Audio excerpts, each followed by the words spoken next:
This presentation will focus on a very few of the variables collected through the 2022 Health Behavior in School-Age Children study, known as the HBSC.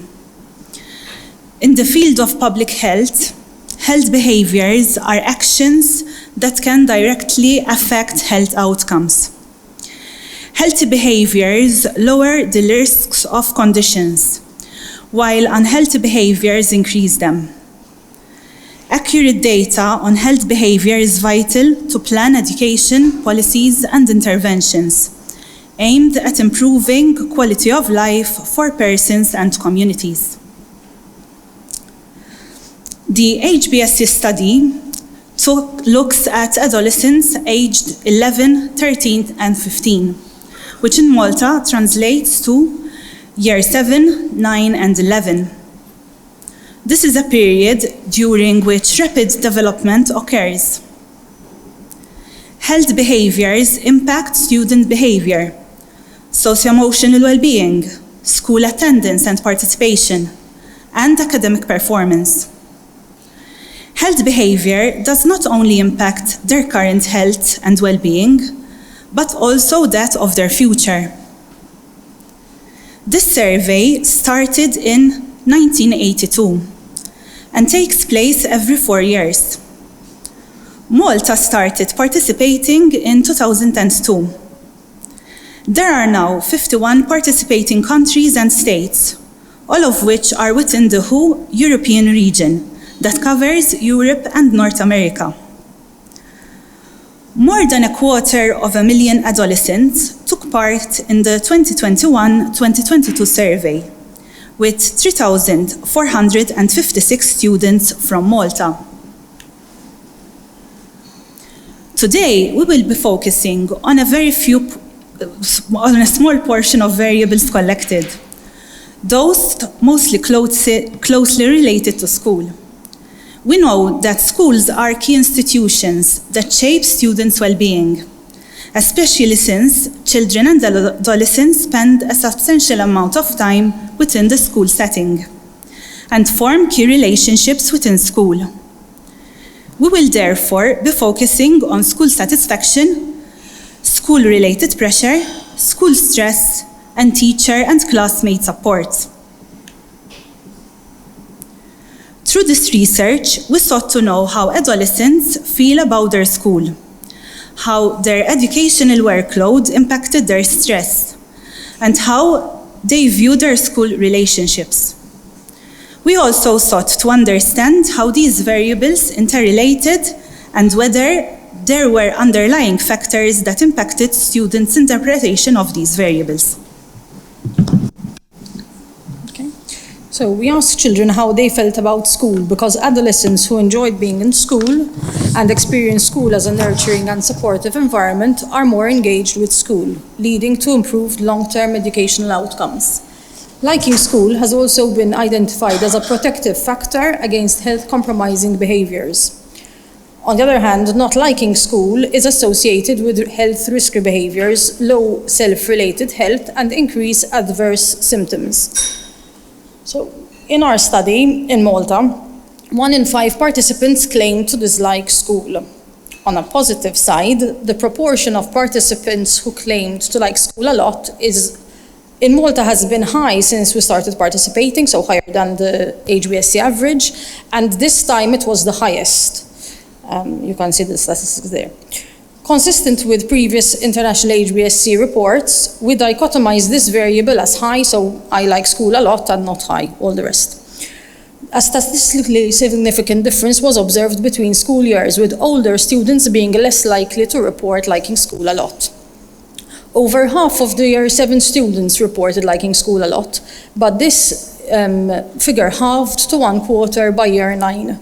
And obviously, Year 11 students were the least to say that they liked school a lot.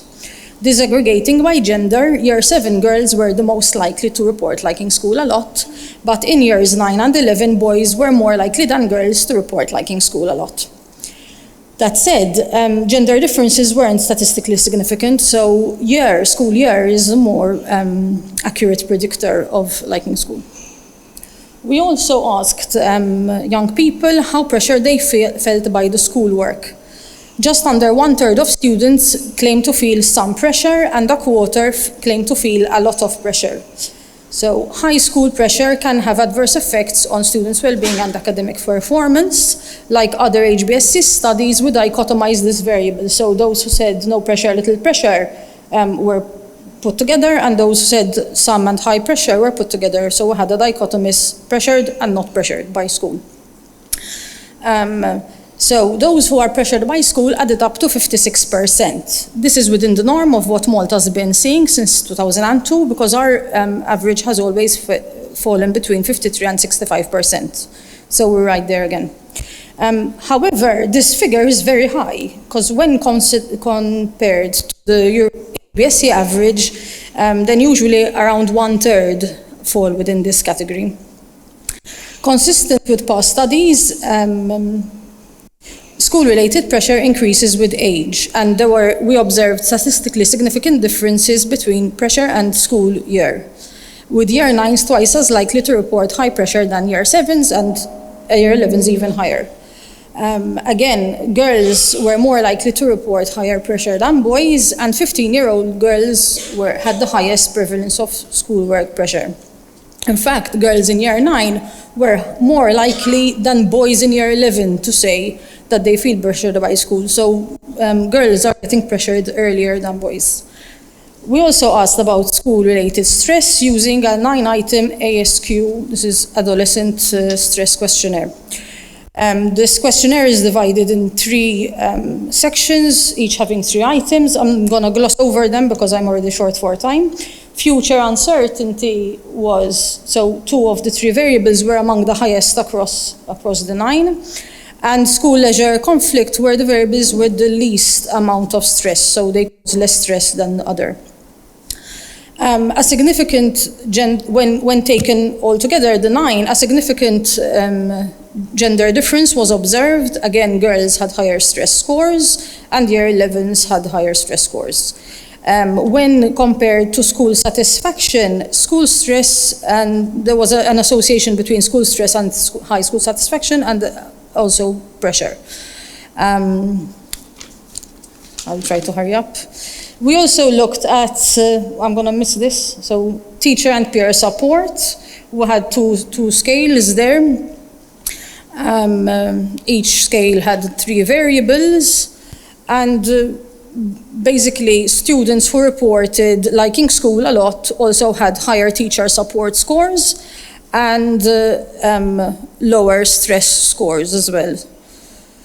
So teacher support can be a mediator to how stressed and pressured students feel. Peer support as well, the boys had a higher score than girls, so they had better support from peers than girls do. But support from peers decreased as students progressed in school years.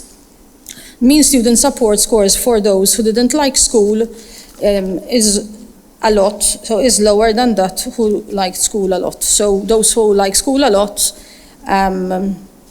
are better supported, basically. So where do we go from here? Some of the recommendations that obviously we are recommending.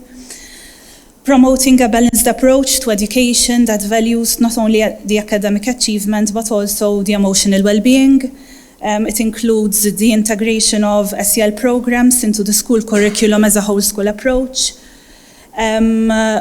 Encourage regular, open, and constructive communication between the whole school community.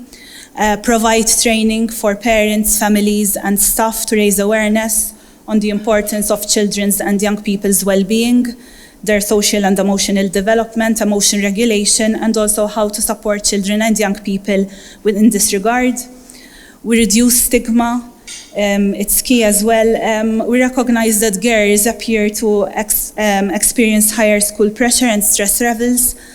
Thus, more research is needed to uncover the reasons behind this, after which also gender-specific support programs that address the unique stressors faced by female students may be developed. Also, early intervention is key. in this regard as well. And also, we must acknowledge that Year 11 students are at a crucial juncture with the highest school pressure and stress scores. Thus, we need to design interventions tailored for the needs of Year 11 students, focusing on stress management, providing resources to cope with the demands of the academic year, and more broadly, consider whether the secondary school system is contributing to these higher rates. Creating a health promotion school environment that prioritizes the social and emotional climate is not just an academic aspiration, but a moral obligation. We owe it to our students to provide them with the skills and support they need to thrive in a holistic manner. Thank you.